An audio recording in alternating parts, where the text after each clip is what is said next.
compañeros. ¿Cómo les fue esta semana?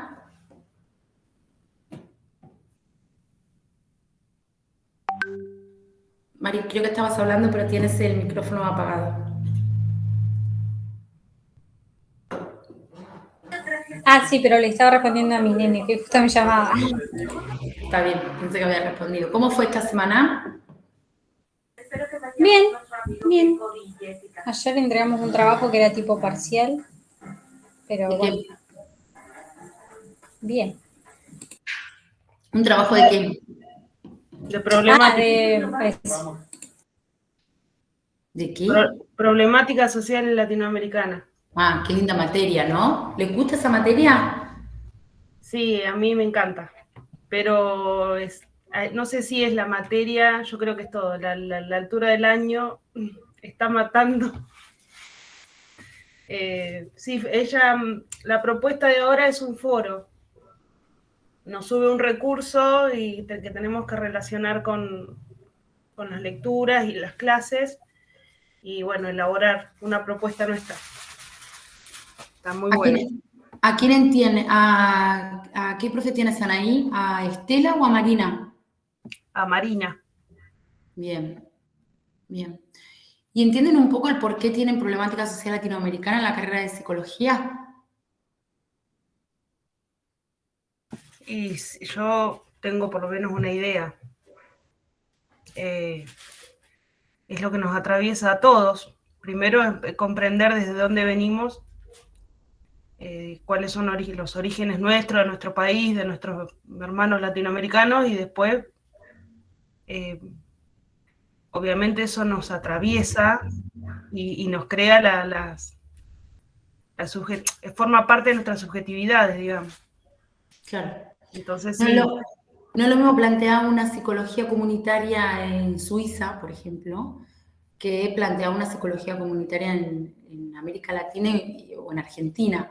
No es lo mismo plantear una licenciatura en psicología que esté basada en una mirada individual, clínica, en donde no hay una mirada superadora, a plantear una licenciatura en psicología con un perfil comunitario que permita de alguna manera tener herramientas para poder trabajar con población dentro de la psicología comunitaria y poder, por lo menos, intentar formar parte de algún cambio relevante el día de mañana, ¿no?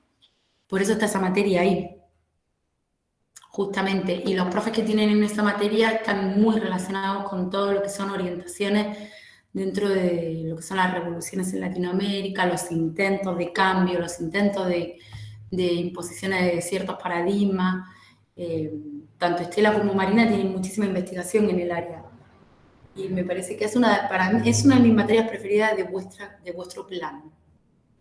Sí, está muy buena. Y no sé la otra profe, pero Marina lo encara para mi gusto, muy, muy bien, muy creativa y muy de que, bueno, seamos nosotros un poco los que construyamos, por lo menos tengamos la posibilidad de buscar y pensar qué tenemos cada uno de nosotros adentro en cuanto a estos temas, o sea, de qué pensamos o de por lo menos empezar a generarnos cierto debate sobre estos temas, que no es muy común. Nosotros, por lo menos yo tengo 34 años, los chicos son, pero en el secundario no, la temática esta mucho no se trató. Vengo de una EGB, de un sistema educativo muy pobre. Con el sistema, claro. Claro, sí, en realidad yo creo que la base está en que tomen conciencia que al fin y al cabo cuando terminan la universidad es como salir de un secundario, porque van a tener un título universitario, pero que la posibilidad de ser profesionales implica la posibilidad de un cambio en el campo en el que decidan trabajar que tal vez otras personas no lo tienen, ¿no? Y yo creo que eso es lo único que nos da el título, la posibilidad de pensar en un cambio en el futuro. Sí, un compromiso, ¿no? En realidad tener una matrícula profesional es comprometerte con la sociedad en la que vives. Bueno, arrancamos. Que levante la mano quien no leyó los experimentos acerca de los modelos atencionales. Yo leí una parte nomás. Matías tampoco lo leyó. Bueno, entonces entiendo que el resto sí. Ah, ahí empiezan a aparecer. ¿Por qué no lo leyeron? Bueno, entonces entiendo que el resto sí.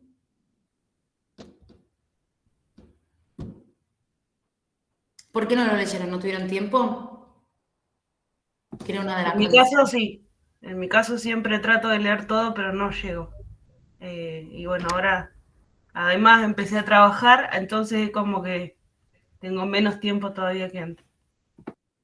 Bueno, para poder interaccionar en esta clase es necesario, por lo menos, haber echado un vistacito a los... ahí estoy leyendo lo que dice Mati. Y sí, es que estudiar una carrera y encima psicología implica mucho tiempo de lectura. Es una carrera donde van a leer muchísimo. ¿Sí? Bien. Bueno, vamos a arrancar. La semana pasada, ¿quién me dice un poco qué estuvimos viendo la semana pasada? ¿En qué nos quedamos? A ver.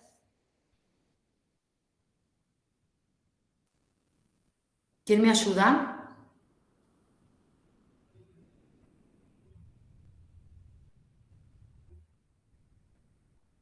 Ahí aparecen. Todos apagan sus cámaras en estos momentos. Bien, 5 compañeros que hayan leído el material y que salgan de voluntarios a ayudarme a dar la clase. Venga, que tienen un 0,5 para el trabajo final / examen final. A ver.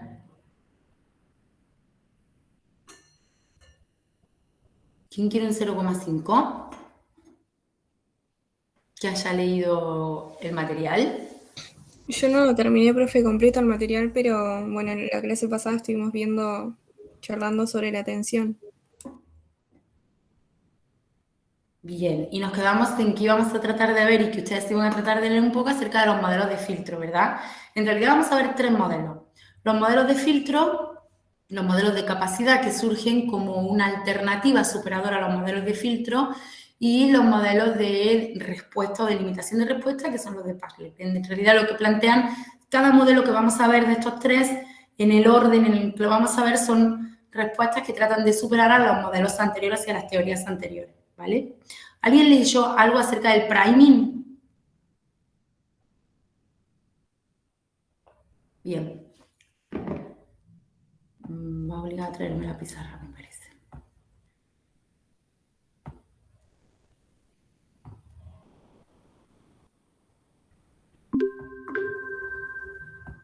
Empezar a grabar la clase.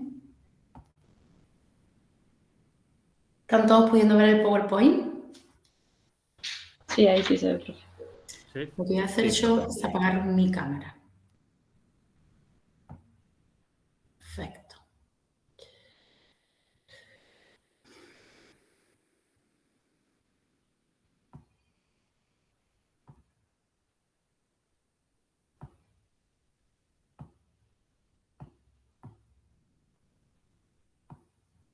Muy bien.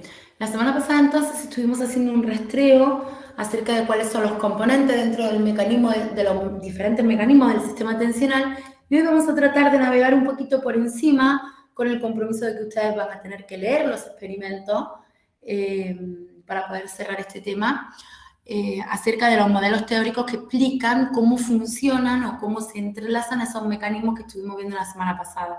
A modo de recordatorio rápido, estuvimos analizando el modelo o los diferentes niveles jerárquicos del sistema atencional desde una mirada neurofisiológica y neurocognitiva.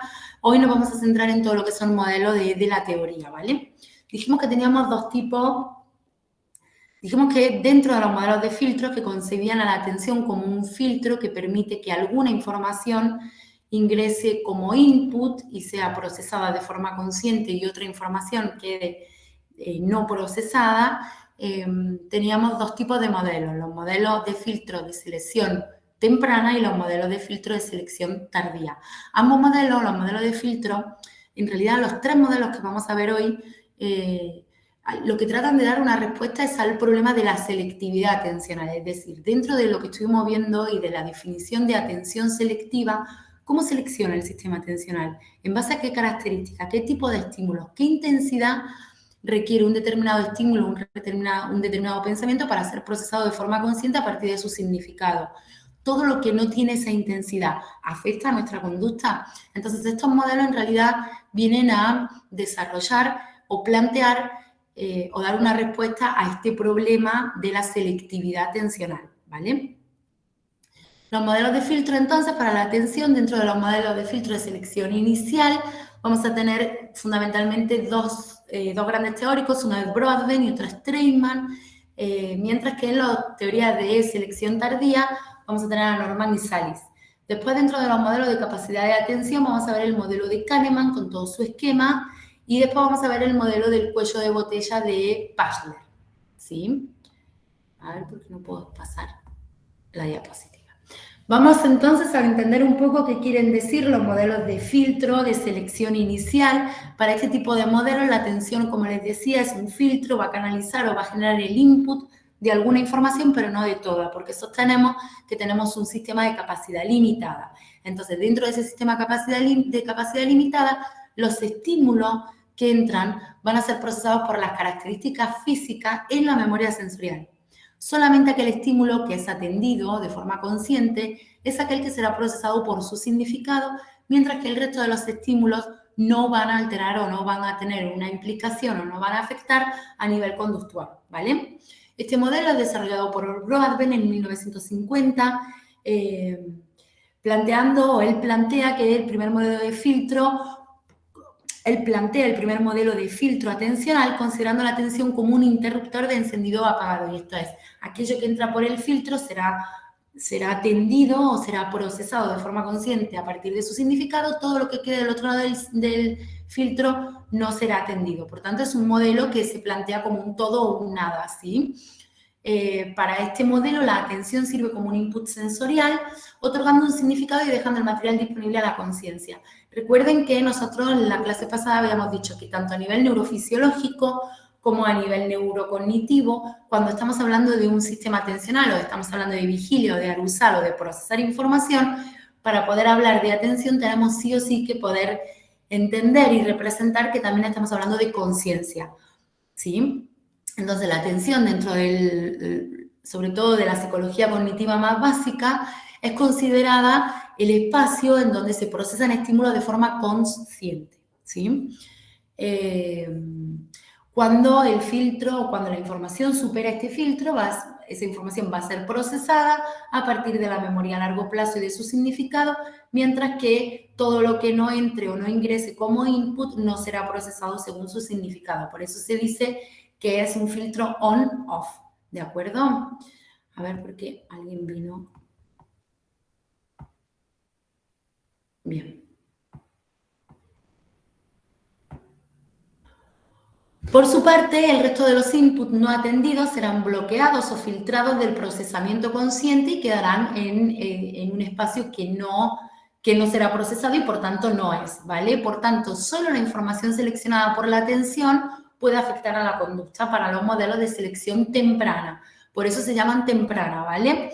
Uno de las premisas que plantean los modelos de filtro inicial es que la atención selecciona en base a las propiedades físicas de la señal sensorial. Por tanto, aquellos estímulos que pasan según este criterio no son procesados según significado. No hay significado psicológico en el patrón sensorial. Por tanto, la atención no puede ser controlada por el significado del input, ¿vale? La información que no es atendida no se procesa más allá del nivel sensorial, por tanto, no puede influir en el comportamiento. Repito esta idea para que nos quede bien claro a la hora de poder después comparar con los modelos de selección tardía. En este ejemplo, por ejemplo, que poníamos del auto rojo, aquellos autos, para nosotros no es significativo, más allá de que desde que salimos a la calle seguramente nos cruzamos con muchísimos autos rojos, esa información no va a afectar a nuestra conducta atencional, a no ser que estemos interesados concretamente en percibir y en procesar determinados autos rojos, ¿sí? Que entonces ya ahí habría una cuestión o una conducta volitiva, ¿vale? De la voluntad. Para el modelo de interruptor de Broadbent y las teorías de la selección inicial en general, lo que hacen o lo que terminan proponiendo es que todos los estímulos son procesados según la descripción física y todo aquello que no sea procesado por su significado no va a tener un componente conductual, ¿sí? Por tanto, de todos los estímulos, la atención seleccionará solamente aquellos que serán procesados por su significado. Quiero que esto quede bien claro porque acá, después cuando me echemos un poquito con memoria, vamos a ver que, como les decía el otro día, para la integridad del funcionamiento de la memoria necesitamos de la selectividad de la atención, ¿vale? Una de las tareas que proponen, o de los experimentos que proponen en 1960 son las tareas de audición dicotómica, donde lo que hacen es jugar y ponen a los sujetos experimentales, les ponen en un oído una frase y en el oído izquierdo ponen una frase, en el oído derecho ponen una frase diferente y le piden al sujeto que preste atención a uno de los dos oídos. Y lo que hacen es medir, no solamente con los tiempos de respuesta, cuánta influencia tuvo el oído no atendido en el mensaje que luego después los sujetos experimentales van a terminar diciendo que fue el que escucharon, ¿vale? Según nuestro modelo de selección inicial o del modelo de interruptor, las personas no tendrían problema en seguir uno de los dos mensajes y omitir el otro mensaje, ¿sí? Sin embargo, los sujetos experimentales accedieron al significado del mensaje en lugar de atender a la señal física. Pregunta, ¿quién de ustedes leyó este experimento? ¿Alguien lo leyó? Bien, entonces, en este experimento, a partir de este experimento es que se concluye que si bien los mensajes pueden ser atendidos en base a la señal física, pedirle a los sujetos que localicen el estímulo y que dejen de prestar atención o que inhiban estímulos que proceden de una determinada localización física, el significado fue influyente. Por tanto, apareció Treisman, que ya estaba en colaboración con Broadbent, generando su teoría del atenuador, donde plantea que si bien los estímulos son procesados a partir de una señal física, ya sea interna o externa, este input o esta selectividad atencional va a tener una atenuación, es decir, hay mensajes, todos los mensajes van a ingresar según propiedades físicas, pero solamente algunos serán procesados por su significado. De forma que unos van a recibir más carga cognitiva a la hora de ser procesados que otros. Y eso va a depender de, y acá entraríamos en términos más dentro del área de la física, intensidad del estímulo, si el estímulo tiene características sobresalientes por sobre otras, si hay un conocimiento previo y un reconocimiento de ese determinado estímulo que pueda ser externo o interno. Insisto con esto, ¿vale? Lo que plantea como superadora la teoría de Treisman, en este caso la teoría del filtro atenuador, es que la atención opera como un atenuador por lo que facilita el procesamiento de más de un input a la vez. Y acá aparece el famoso debate acerca del procesamiento en paralelo. Podemos procesar o podemos tener varios inputs a la vez, no todos con la misma intensidad y la misma carga de procesamiento, ¿vale? Yo les había planteado que hoy trajeran así a grandes rasgos cuáles serían los puntos más débiles de las teorías de filtro inicial y cómo lo podrían relacionar con la percepción sublimal, pero entiendo que no sé si hay alguien que quiera aportar al respecto. ¿Hay alguien?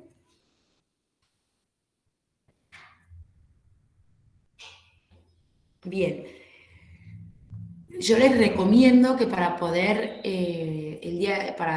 hacer el trabajo integrador, rendir el final o poder superar un poco este tema, yo les voy a ir tirando preguntas que no son preguntas para que se estudien todo el tema de memoria, pero sí para que puedan relacionar lo más básico que después vamos a preguntar en el final. Por tanto, todas esas preguntitas son como una especie de guía de estudio, ¿vale? Traten, por favor, esta semana, si les parece, de intentar leerlo, ver un poco cuáles serían los puntos más débiles o comparar entre modelos para que luego después cuando procedamos a la clase de consulta previa al final podamos responder todas las dudas, ¿les parece? Bien, con respecto a los modelos de filtro de selección tardía, los modelos lo que asumen es que para que la atención opera más en las representaciones desde la memoria que en el input sensorial. Para ellos todos los estímulos son procesados por su significado, lo cual sucede desde la memoria de largo plazo. En realidad ellos están hablando de que hay un proceso de reconocimiento para pensar en una atención selectiva. ¿Por qué? Porque si no hubiera un reconocimiento sería un estímulo novedoso, sería un estímulo que nosotros no conocemos. Y por tanto, la propia naturaleza, la propia atención fásica que habíamos estudiado el otro día, se va a encargar de dirigir voluntariamente la atención hacia ese estímulo novedoso y tratar de conocerlo, ¿sí? Acuérdense que el otro día, dentro de los sistemas más básicos de atención, describimos que uno de los tipos de atención es la fásica y la tónica. Una de ellas es una respuesta biológica, donde cada vez que interrumpe un estímulo no conocido o no reconocido, tenemos un sistema de localización de determinado estímulo que va a permitir que podamos conocerlo, ¿sí? Entonces, estos modelos de filtro de selección tardía plantean que todo tipo de selectividad atencional se va a dar desde nuestra memoria a largo plazo. Y a partir de ahí, los estímulos van a alcanzar el estado atencional o el estado de atención que requiere un determinado estado de conciencia, ¿vale? En las teorías de selección tardía, la atención selectiva se convierte en un proceso que decide a qué estímulo responder en base a ese reconocimiento, ¿vale? Entonces, estos modelos lo que proponen es que la atención, además de seleccionar, va a dirigir a través del conocimiento que ya tiene de ese estímulo a cuál de ellos presta más atención y a cuál no. Acá tenemos un parecido con la teoría de Kahneman y sobre todo con la teoría de Pachler del cuello de botella, donde él va a plantear que en realidad la selectividad atencional depende de una decisión de respuesta, es decir, cada uno decide consciente o inconscientemente a qué estímulo va a prestar atención, ¿vale? Una de las preguntas que nos hacemos viendo o leyendo, navegando un poquito acerca de estas teorías es ¿y cómo la atención selecciona de entre todas esas representaciones activadas? Porque en los modelos de selección temprana, como los estímulos son procesados a partir de señales físicas y no hay un contenido psicológico, es decir, no hay un reconocimiento de esa información, se entiende que no hay una elección. En cambio, en los modelos de selección tardía, lo que se plantea como una pregunta o una crítica superadora es ¿cómo hace la atención para seleccionar entre todas esas representaciones que se activan a partir del sistema de reconocimiento? Bueno, uno de los experimentos que tienen desarrollados ahí, que también les pedí que leyeran, y que llevó a cabo en un principio, que el diseño es de Norman y que luego después fue desarrollándose a partir de otros investigadores, es el efecto de pertinencia, que está muy relacionado con el priming, ¿sí? Quiere decir que dentro de todos esos inputs que ingresan y que son seleccionados a partir del reconocimiento, tendrán preponderancia aquellas activaciones o representaciones que estén relacionadas con las expectativas. Entonces, los estímulos que ingresan a la conciencia serán aquellos que correspondan a la representación de la memoria junto con la combinación más alta del input sensorial y la pertinencia. Y esto es así. Si yo les digo, ¿me están siguiendo? Sí, profe. Perfecto. Si yo les digo una frase incompleta, por ejemplo, me pongo los zapatos y me ato los, ¿qué palabra sigue? Cordones. Los cordones. Ahí hay un efecto de pertinencia. Ustedes saben o pueden terminar tranquilamente la frase, porque aunque ni siquiera estén prestando atención a la frase inicial, saben que hay un efecto de pertinencia. Es decir, hay una combinación alta entre lo que ustedes están entendiendo y el reconocimiento de una imagen, que es ponerse los zapatos y saber que si hay algo para atar en ese momento, son los cordones. Sin embargo, yo me podría atar el pelo, me pongo los zapatos, me ato el pelo y salgo de mi casa. En cambio, según la representación que se activa en nuestra memoria, la combinación más perfecta para terminar esa frase va a ser los cordones. ¿Me explico? Entonces, este modelo, una de las cosas que nos plantea es que nos robotiza de alguna manera, haciendo que nosotros elijamos constantemente entre informaciones que ya tenemos y no demos pie a informaciones más de tipo novedosas o a romper con ciertos esquemas cognitivos. ¿Se entiende? De esta manera, en 1968, Norman plantea este experimento donde el estímulo, los receptores sensoriales, activa representaciones correspondientes a la memoria a largo plazo, esto ya lo expliqué recién, siendo a partir de ahí que se determina el significado de la señal sensorial. El barrio la, ¿qué es lo primero que, cómo completarían esa frase? ¿Qué barrio hay? ¿Vereda? La vereda. Bueno, podría ser la terraza. También. ¿No? También. Bien, pero casi todos lo primero que piensan es la vereda. Y si yo les tengo que decir rápidamente, les pongo eso les pongo, por ejemplo, en una presentación, el cambio de presentación o de diapositiva, barrió, cambio de presentación o de diapositiva, y les pido que elijan entre lo más rápido que puedan, sin pensarlo, lo más rápido que puedan, entre las 3 palabras que les van a aparecer a continuación, y aparece vereda, aparece árbol, y aparece terraza, la mayoría, sin contar o teniendo en cuenta la velocidad y el tiempo de reacción, va a elegir la vereda. ¿Por qué? Porque es lo ¿Por qué les parece? Porque desde esta combinación del input sensorial, si nosotros tenemos que plantear una situación en donde hay alguien barriendo, que nosotros veamos, que no sea ni mi madre, ni mi abuelo, ni mi tío, es en la calle. ¿Sí? Entonces la representación que se diga es aquello que nosotros tenemos como conocimiento. Ustedes ven a la gente barrer sus terrazas y generalmente es menos probable ver a la gente barrer la terraza que barrer la vereda. ¿Sí? Entonces a eso se refiere con el efecto de pertinencia. El experimento de Treitman, que lo tienen en la página 81, que ya sé que no lo leyeron, les voy a tirar toda la clase, les voy a decir que no leyeron lo que ya sé que no leyeron, da lugar, los estudios de Norman dan lugar a lo que se llama el priming. ¿Lo escucharon hablar alguna vez? ¿El efecto priming? No. Bien, espérenme un segundito que voy a por la pizarra. Paren, vamos a dejar de presentar. Voy a por la pizarra, ¿sí?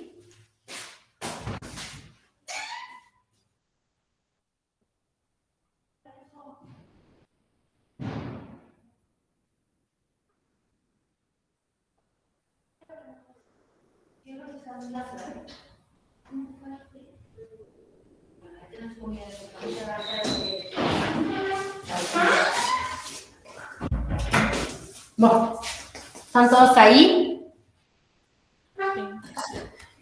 Perfecto. No traje la actriz porque yo pensé que ustedes habían leído los experimentos.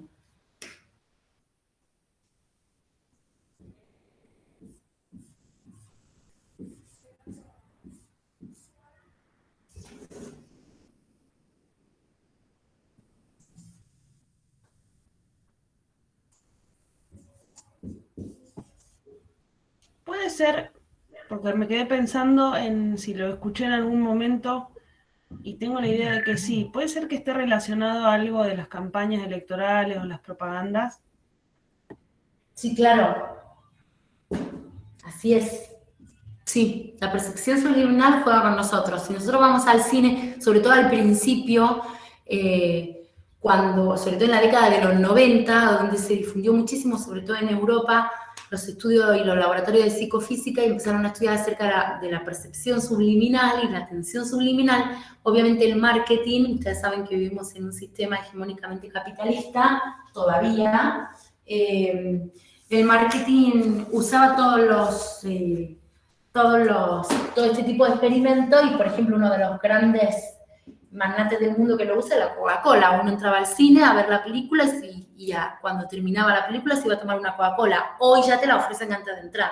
Hoy ya ni siquiera trabajamos con eso, pero en un principio uno estaba viendo los anuncios antes de la película, antes de que existiera, por supuesto, ni WhatsApp, ni las redes sociales, ni nada de todo esto, y a mitad de la película la gana de tomarte una Coca-Cola era impresionante. Luego después, en muchos estudios de publicidad, juegan con los colores de la Coca-Cola y con el logo de la Coca-Cola en esos anuncios que en un principio por ahí te están anunciando un parque de atracciones, ¿sí? Bien, ¿pueden ver ahí? Les puse 2 palabras que están desordenadas. S-O-H-I-P-A-L. ¿Qué palabra creen que puede ser si ordenamos esta palabra? Es hospital y enfermera. Hospital y enfermera, perfecto. Hacemos así y yo les voy a decir, bueno, les voy a pedir que por favor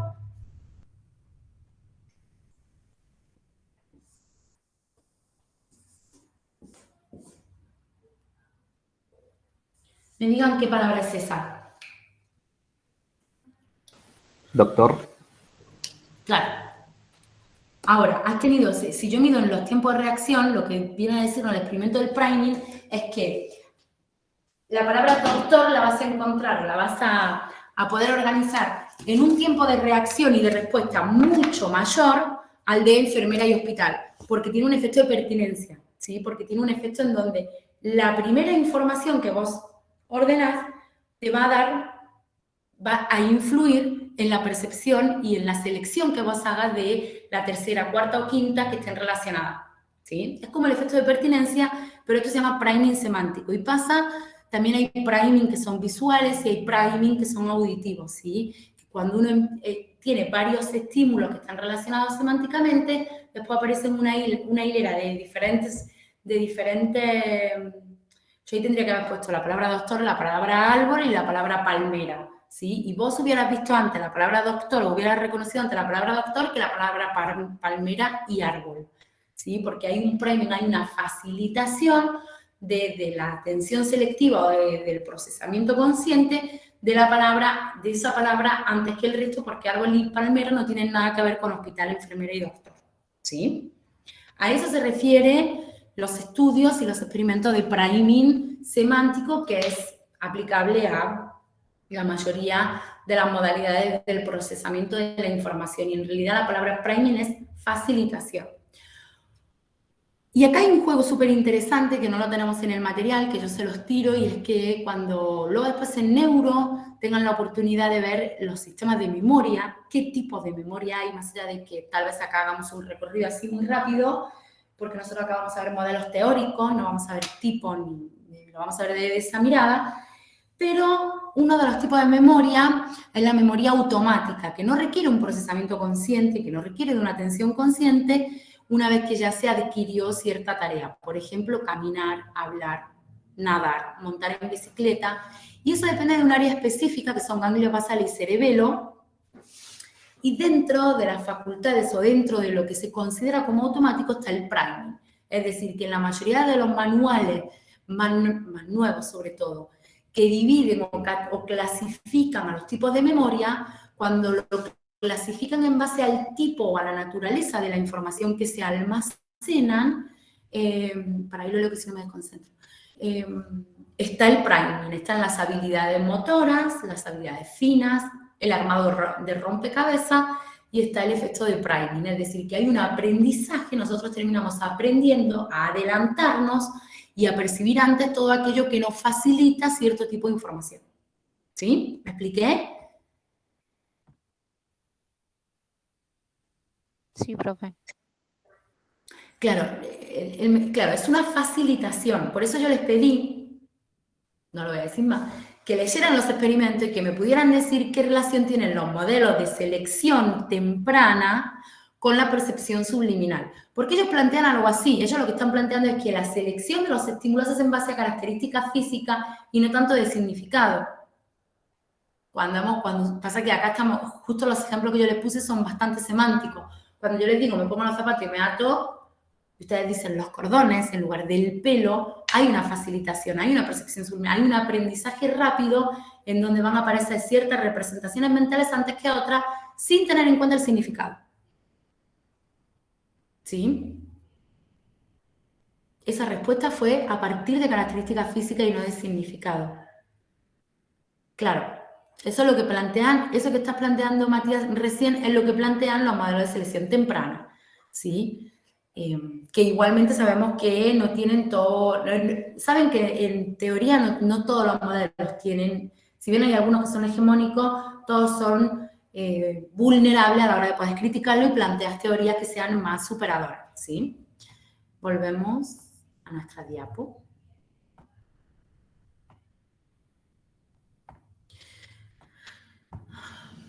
Bien, entonces en el efecto del priming o en el priming parece haber mensajes no atendidos que influyen en la conducta en la conciencia. El priming es el fenómeno por el cual una respuesta se ve influenciada o determinada por un estímulo que precedió al estímulo relevante. Generalmente esta respuesta se mide en tiempo de reacción, que es una de las cosas que más les gusta a los psicólogos experimentales, medir tiempo de reacción, no solamente por exceso, sino por defecto también, ¿sí? El reconocimiento de un estímulo va a ser más rápido si está precedido por un estímulo relacionado. Y acá es donde yo le digo que incluso la inteligencia artificial, que de hecho hoy ya tenemos los algoritmos, cuando yo estudiaba inteligencia artificial no existía WhatsApp, ni existía Facebook, ni existía Google, ni tanto algoritmo. Hoy estamos acá hablando y yo me pongo a hablar de no sé, los tipos de ladrillo para construir una casa y esta tarde cuando me meto en mi Instagram me aparece una historia de venta de seguramente 5 historias de empresas que venden ladrillo, ¿sí? En eso Foucault ganó. Nos tienen controlado. Seguimos, no nos vayamos. Bien, el priming refleja entonces un procesamiento inconsciente y esto es pregunta de examen, ¿sí? Este procesamiento inconsciente dota a la conciencia de una función de selectividad. ¿Cómo? La atención opera después del reconocimiento de patrones. La activación del significado de un estímulo es inconsciente.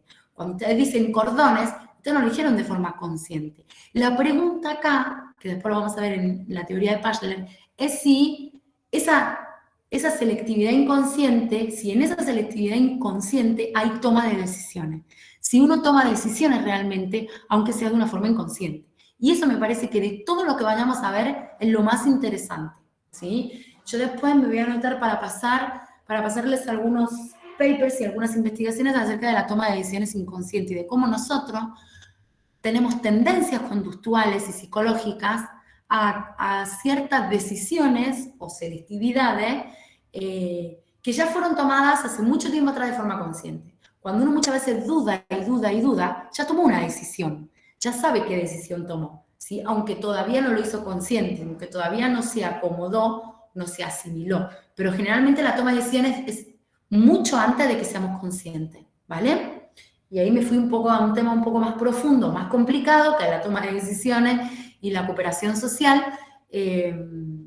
porque bueno, acá podríamos hablar de, ya nos iríamos a otras ramas más dentro de la psicología social, ¿no? La empatía, todo lo que tiene que ver con teoría de la mente, toma de decisiones, reforzamiento. Yo, por ejemplo, puedo llegar a tomar una decisión sabiendo que ustedes son perjudicados, no, depende del refuerzo, no depende del refuerzo, ¿sí?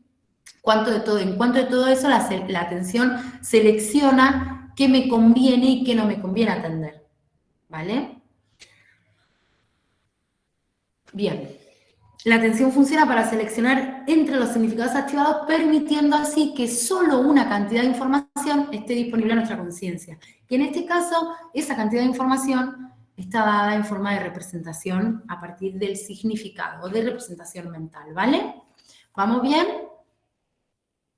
Ambas teorías ponen en discusión el procesamiento inconsciente, no solamente el consciente, porque en el consciente ya sabemos qué pasa, pero qué pasa en todo aquello que no es procesado, que por tanto entendemos que no es atendido, ¿sí? Ambas contribuyen a la dificultad para entender los mecanismos frente a la realización de 2 tareas. Se pueden hacer 2 tareas al mismo tiempo con la misma carga cognitiva y ahí es donde, como una cuestión mucho más superadora, se empiezan a desarrollar o cambia un poco, aparece un nuevo afluente, perdón, acá la vibración del teléfono porque me distrae, una nueva afluencia con respecto a las, a ver,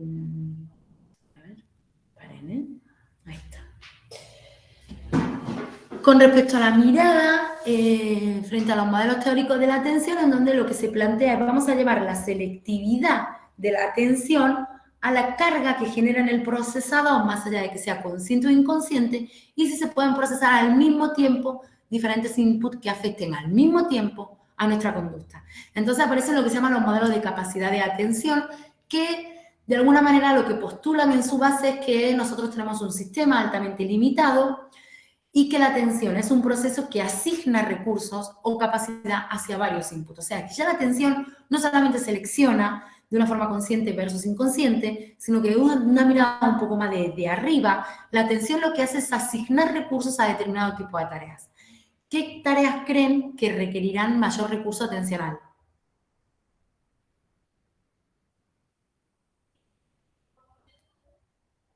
A ver. Manejar justamente es una tarea automática, aunque no, ya sabemos que no debería de serlo. Pero manejar es automática, por tanto va a requerir de menos recursos, ¿sí? Y acá va a aparecer ahora lo que siempre hablamos del tema de la automaticidad. Como hay tareas que son automáticas y por tanto la atención no selecciona grandes recursos para generar esos inputs, aunque están, versus aquellas tareas, pensamientos, contextos, estímulos, etcétera, que requieren de una alta capacidad de concentración y o de sostén consciente, ¿vale? Es importante para determinar qué tareas se logran y qué tan bien se llevan a cabo, y estos modelos se enfocan en cuánta energía atencional requieren ciertos procesos y cuáles no las requieren. Esto, a simple vista, es un debate bastante simple, pero si nosotros nos vamos de vuelta y damos un paseo por la psicología social y pensamos en la psicología de la violencia y pensamos en los mecanismos neurofisiológicos que activan conductas violentas, incluso despistes, que no son simplemente despistes. Yo recuerdo el caso, a ver, ¿dónde están? Que no los veo. Yo recuerdo el caso, y se los tiro para que lo puedan debatir, después si quieren lo ponemos en el foro, ¿vale? De una señora que vivía en el País Vasco, creo que en Santander, no sé si vive todavía ahí, pero ella seguro, que todas las mañanas se levanta, agarra al bebé, lo cambia, desayuna, sube al bebé al auto, baja al bebé del auto, lleva al bebé en realidad la señora antes de ir a trabajar siempre lleva a su bebé al jardín, ¿vale? A la guardería.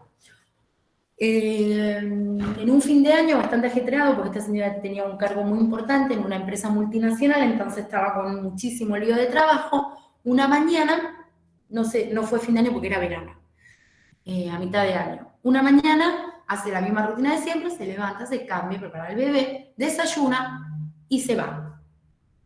Baja del auto, se mete en la reunión, sale a las 5 horas a buscar a su hijo al jardín y nunca había dejado al niño en el jardín y el bebé murió asfixiado en el auto. Porque en España hace mucha calor en verano.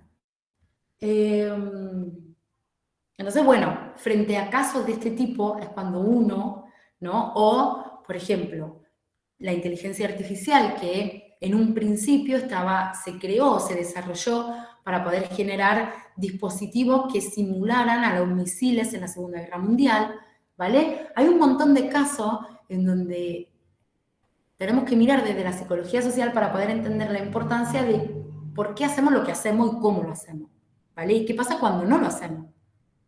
En este caso de esta señora, imagínense la cantidad, por supuesto, de cosas que se dijeron y de opinólogos que salieron y de expertos profesionales que empezaron a estudiar otro montón de formas de funcionamiento de los mecanismos atencionales, ¿sí?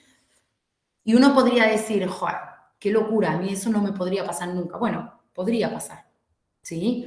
A mí personalmente una vez, yo lo voy a contar, estoy grabando la clase, me confundí en el día de la caseta de fiesta del cumpleaños de mi hija y repartí al jardín un día y una hora las tarjetitas y a la caseta de fiesta yo había programado otro día y otra hora. Y se pueden imaginar el caos que se lió, ¿no? Entonces digo, a simple vista aparecen mecanismos que uno dice, ¿y esto para qué lo queremos estudiar? Pero sin embargo son rectores y direccionales y direccionan nuestra conducta. Y pueden llegar a definir cuándo una conducta es disfuncional o cuándo no. ¿Me explico? ¿Vamos Sí. bien? Lo de la caseta de fiesta no lo cuenten por ahí, ¿eh? Está grabado, pero solamente para corte 2021. Bien. Entonces, dentro de los postulados básicos y los mecanismos de atención, para Kahneman, la atención es un plan de asignación que va a seleccionar en base a la capacidad que requiera la tarea en sí y los recursos que haya disponibles. La atención de esta manera o en este modelo es controlada por disposiciones duraderas. ¿Qué creen que quiere decir las disposiciones duraderas? Vámonos al esquemita que él nos plantea. Hace referencia a la atención involuntaria. ¿Qué quiere decir? Pensando en el modelo jerárquico de la atención. Disposiciones duraderas es la cantidad necesaria para poder estar en vigilia y que no depende de nosotros, que depende de una respuesta biológica, ¿sí? Entonces, las disposiciones duraderas es decir que siempre deben de estar como base para que se dé o para que la atención pueda ser activada, hace más referencia a un sistema de vigilancia, ¿vale? Las intenciones momentáneas o voluntades hacia dónde dirigimos la atención y para qué, hacia dónde dirigimos la conducta o el pensamiento y para qué. Después, otro de los componentes más importantes es la evaluación de la demanda sobre la capacidad, es decir, sobre la regla de si dos tareas requieren de la misma capacidad, vamos a elegir una y vamos a dejar otra, para que sea ejecutada más tarde. Y por último, la excitación, que es un término que Kahneman lo usa, la traducción es excitación, pero se refiere básicamente a la integración neural sináptica, es decir, si realmente después hay una conducta o no, ¿sí? Y va a depender de la probabilidad de que se emita cierta conducta. ¿Entienden? Entonces, para Kahneman, la atención es controlada por estos 4 factores que van a terminar determinando, válgase la redundancia, a qué tarea, estímulo, pensamiento, etcétera, va a tener predominancia por sobre el otro. Si bien los dos van a ser input en paralelo, uno va a ganar una hegemonía frente al otro. Y va a depender sobre todo, nosotros que somos psicólogos, de la evaluación y la intención momentánea. Porque va a depender muchísimo de cuestiones que tengan que ver con lo voluntario, con lo motivacional y con la evaluación acerca de si realmente lo podemos hacer o no. Porque yo, por ejemplo, me encantaría, no sé, un montón de cosas. Me encantaría hacer una capa pintando un cuadro fantástico. Pero bueno, también hago una evaluación y sé que tal vez en lugar de generar recursos específicos para constantemente estar pensando en el cuadro que nunca voy a lograr pintar, me voy a otro tipo de tarea que sé que tal vez esté más relacionada con mi propia capacidad. ¿Me explico? La cantidad de capacidad de esfuerzo que necesita una tarea se dará a costa de la capacidad que se destine a otra tarea. ¿Vale? ¿Esto se entiende? Sí, es como establecer prioridades también. Claro, el tema es si es una decisión o no es una decisión, si es consciente o no. Porque vos podés establecer, por eso yo les dije el primer día, en ciencias cognitivas y sobre todo postcognitiva, todo lo que planteamos a nivel cognitivo tiene o funciona o es a nivel conductual y a nivel emocional. Entonces vos, por ejemplo, me planteas eso y yo te digo, sí, en la vida diaria, que son los ejemplos que yo siempre trato de poneros, es así, pero ¿y a nivel cognitivo cómo funciona? ¿Cómo funcionan las redes atencionales? ¿Hay una decisión, hay un monitoreo propio consciente? Podría ser, que hace que uno durante la conciencia no decida hacer eso porque inconscientemente hemos decidido o sabemos que no tenemos la capacidad de, por ejemplo, pintar un cuadro, como vos decías recién. Claro, yo ahí la capacidad la puse como una capacidad, pareciera más relacionada con algo instrumental. En el nivel cognitivo en el que estamos hablando habla de capacidad de recurso cognitivo. Por ejemplo, yo puedo estar teniendo una conversación sumamente importante y manejar al mismo tiempo. Cuando 2 tareas requieren la misma capacidad cognitiva, la misma capacidad atencional, ¿se pueden sostener al mismo tiempo? Y no, una va a fallar. Bien, ¿y qué hace que seleccionemos una de las dos? Lo que plantean estos modelos es que al tener un sistema limitado, uno de los factores que van a involucrar o que van a generar una alta tendencia a ir hacia aquella tarea de forma más automática quedará postergada para un segundo momento y le daremos más recursos cognitivos y atencionales, y emocionales y conductuales a aquella tarea que requiera de mayor carga, ¿sí? Teníamos, igual voy a volver a decir, como no leyeron los experimentos, no podemos discutir las pruebas experimentales acerca de las técnicas de tarea secundaria, donde en realidad lo que se termina al río que nos lleva a ese afluente es a las teorías sobre la automaticidad, ¿vale? En donde se concluye que el recuerdo se presenta como una función del esfuerzo cognitivo, la capacidad de asignación o los recursos de procesamiento conducen a una huella más elaborada de la memoria y algunas tareas parecen no necesitar de procesamiento central, como por ejemplo las automáticas. Uno de los ejemplos que pone una de las situaciones que usan en las técnicas de tarea secundaria es información nueva. Es el mismo recurso o atención que nosotros usamos frente a un texto que no hemos leído nunca y no sabemos de qué va, versus aquel que ya sabemos de qué va aunque no lo hayamos leído nunca, no es el mismo, ¿sí? Y acá ahí volvemos de vuelta a la influencia que hay, el reconocimiento y la memoria, ¿sí? Ahora, ya sabemos que para poder desarrollar una automaticidad se necesita ¿qué? Aquellas tareas que son automáticas y que no requieren de un procesamiento central, que no requieren de un nivel de conciencia máximo, ni siquiera mínimo, ¿qué se necesitan para que sean automáticas? Un conocimiento previo.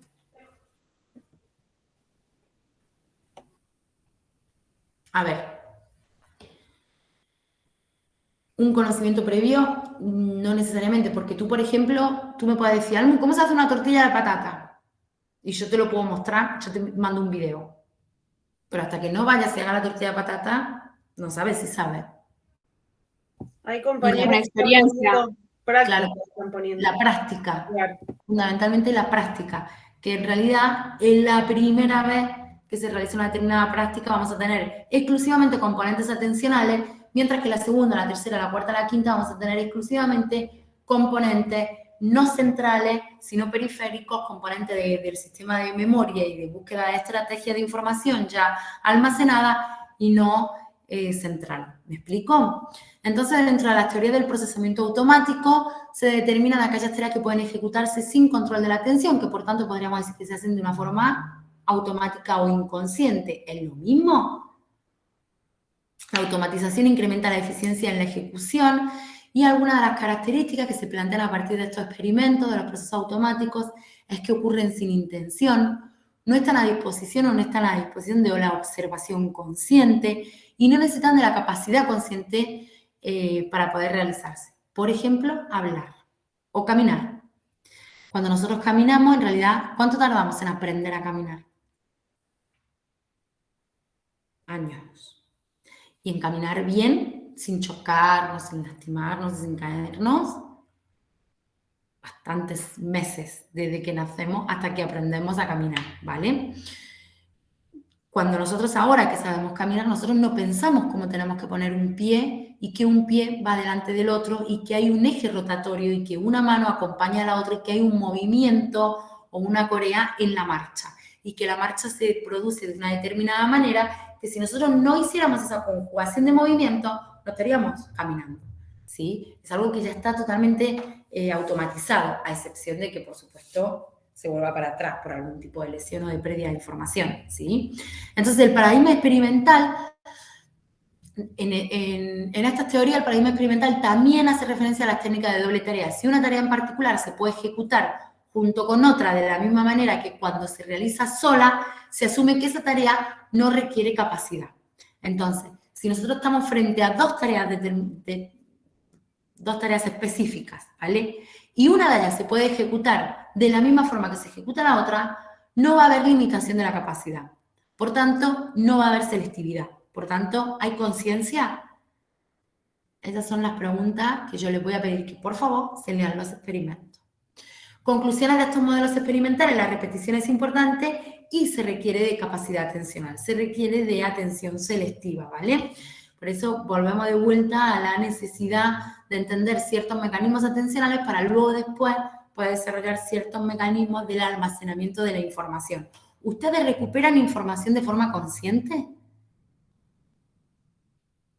¿Nuestra atención selecciona de entre todas nuestras representaciones de una forma deliberada o hay una toma de decisiones en el medio? ¿Cómo se desarrolla la automaticidad? La práctica conduce a tareas que son automáticas y la memoria lo que hace es mediar los efectos de la práctica.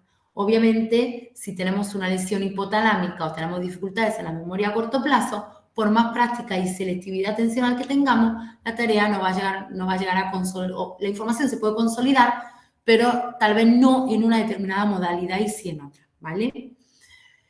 Una de los grandes diseños experimentales que de hecho hoy día se usan en las evaluaciones neuropsicológicas es la tarea de Stroop, que es desarrollada a partir de las tareas de automaticidad y lectura. ¿Alguna vez vieron el test de Stroop, que mide la interferencia entre una tarea que es controlada y otra que es automática? ¿Lo vieron? Creo que en neuro nos pusieron algo. Bien. Una tarea automática como el leer, porque en realidad nosotros leemos de una forma automática, no necesariamente necesitamos conciencia o recursos atencionales para leer, ¿sí? En esta prueba experimental o en este diseño, que se terminó convirtiendo en un test de evaluación, lo que se hace es pedirle al sujeto que primero lea o mantenga una actividad una tarea que es sumamente automática, para luego después confrontarlo a una tarea que requiere de recursos mucho más deliberados, como es leer el color en que está escrita la palabra y no la palabra, ¿vale? En 1984, a partir del desarrollo de diferentes diseños experimentales que ustedes no leyeron, Kahneman y Treitman, plantean que la atención selectiva opera para elegir objetos relevantes y filtrar objetos sin importancia. Entonces, desde este tipo de teoría, y esto es conclusiones de final, ¿vale?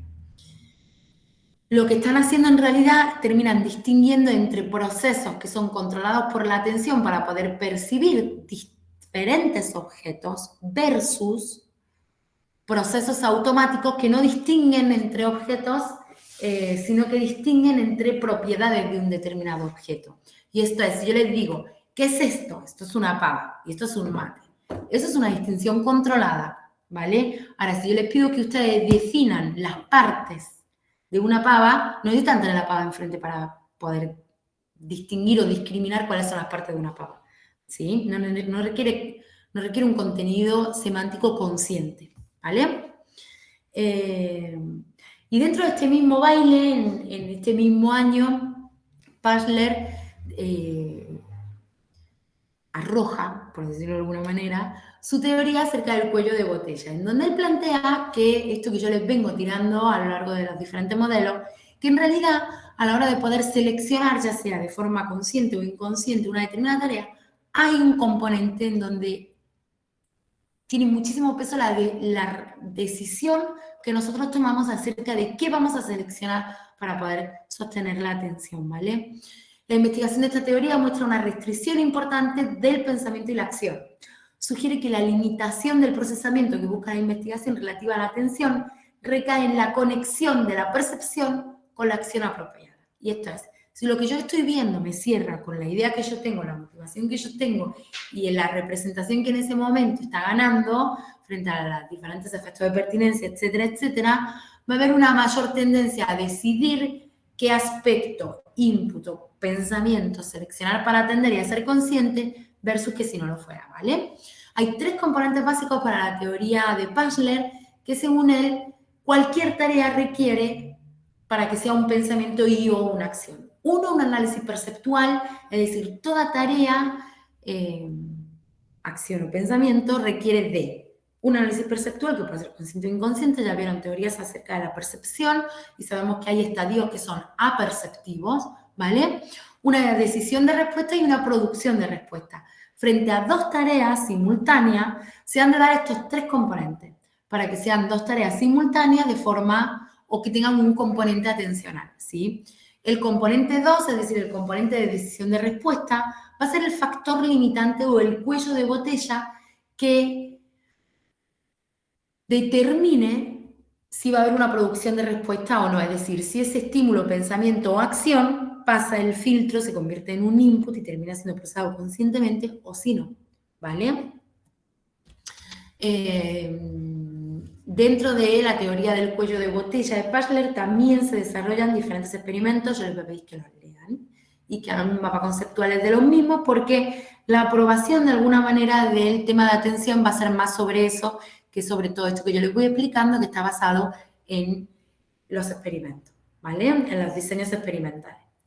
Como conclusiones dentro del tema de atención, entonces, vamos a definir o vamos a sostener que la atención requiere de una alta selectividad y limitación de la capacidad, que la selectividad hace referencia o es un concepto que funciona para seleccionar la porción de actividad sensorial que se volverá percepción y, por tanto, pensamiento / acción. Las teorías de filtros explican cómo ocurre la selección. Las 2 clases de teoría difieren en cuanto al momento de ese proceso perceptual. Unos consideran que se produce antes, que serían los modelos de filtro temprano, mientras que otros definen que se produce después a partir del significado, ¿sí? Y otro de los aspectos a tener en cuenta a la hora de sostener un concepto acerca de la atención es la limitación de la capacidad, y es que nuestro sistema atencional es incapaz de ejecutar simultáneamente 2 tareas, pensamientos o acciones. La teoría de la capacidad asume que toda acción, inclusive operaciones mentales, traza una combinación limitada de recursos que pueden asignarse de manera diversa a tareas alternativas. Frente a este tipo de tareas de capacidad de Kahneman, se plantea la teoría del cuello de botella, donde la limitación radica en un proceso central que es decidir qué respuesta dar ante ese hecho percibido, más que decidir qué hecho vamos a percibir. ¿Sí? Hasta acá, todos los modelos desarrollados concuerdan en que la atención es el acceso a un pensamiento consciente. Y hasta acá, llegamos con atención. Vamos a dejar de presentar. Tenía el video abierto. Bien, ¿dudas?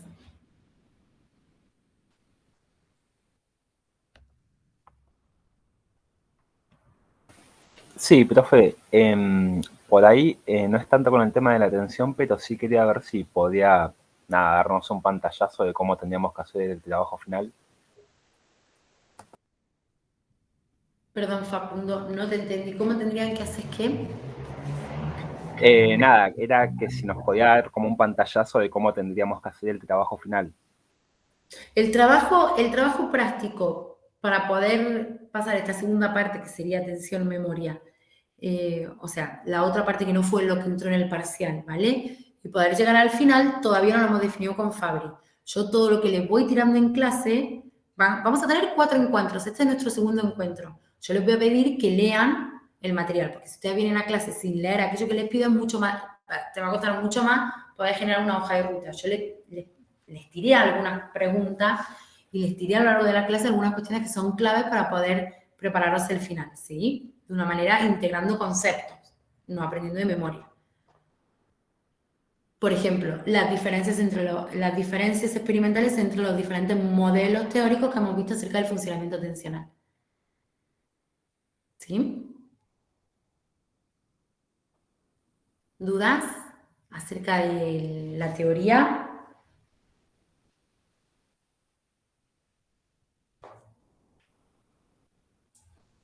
¿Tienen alguna duda? Bueno, perfecto. Bueno, lo dejamos acá.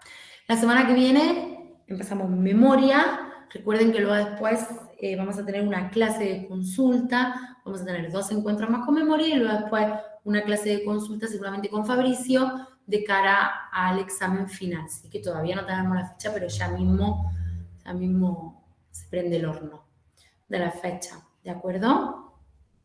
Así que bueno, nos vemos la semana que viene. Traten de chumear un poquito todo esto que vimos hoy, ahora hablando en serio, para la semana que viene, en el caso de que haya quedado algo en el tintero, lo vemos antes de arrancar memoria, ¿vale? Y el martes que viene nos metemos en el apasionante mundo del único proceso que desafía a las leyes de la física clásica y cuántica. Lo dejamos acá. Nos vemos el martes.